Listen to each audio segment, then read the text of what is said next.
আসসালামু আলাইকুম। আজকে আমরা চীনা হাঁসকে পুঁই শাকের পাতা খেতে দেব। কারণ মাঝে মধ্যে পুঁই শাক, কচুর শাক, কলমি শাক এগুলো খাইতে দেওয়া দরকার। যেহেতু আমি এই চীনা হাঁসগুলো আমি খাঁচায় পালন করি, ওরা বাইরে গিয়ে ঘাস খাইতে পারে না। এজন্য আমরা পুঁই শাক বা কলমি শাক সপ্তাহে ২-৩ দিন দেওয়ার চেষ্টা করি। আপনারাও যারা খাঁচায় বন্দি করে পালেন বা বাড়ির ভিতরে আটকে পালেন, তারা এইভাবে পুঁই শাক, এরপরে আপনার কলমি শাক, ঘাস এগুলো হাঁসে দিতে পারেন।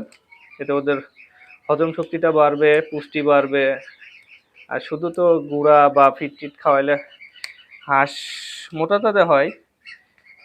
ফিট যদি শুধু খাওয়ান তাহলে সেগুলো বিক্রি করে দিতে হবে। আর যদি নিজের বাসায় খাওয়ার মতো করে পারেন, তাদেরকে অনেক দিন পরে ডিম ডিম পাড়াবেন অনেক দিন ধরে, তাহলে আপনাদের অবশ্যই সব রকম জিনিস একসঙ্গে মিশিয়ে মিশিয়ে খাওয়াতে হবে।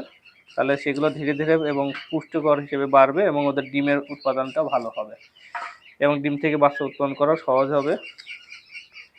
তো আমরা এগুলো সুন্দর করে কেটে দেবো। ওদের ডান্ডিগুলো দেবো না, ডান্ডিগুলো অনেক শক্ত, ওরা হয়তো বা খাবে না, নষ্ট করবে। এই জন্য যতটুকু নরম দেওয়া যায় আমরা ততটুকুই দেওয়ার চেষ্টা করব।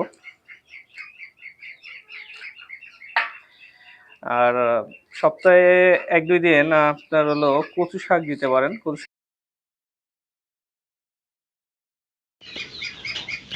তো এগুলো আমরা ওদের খেতে দেবো এখন।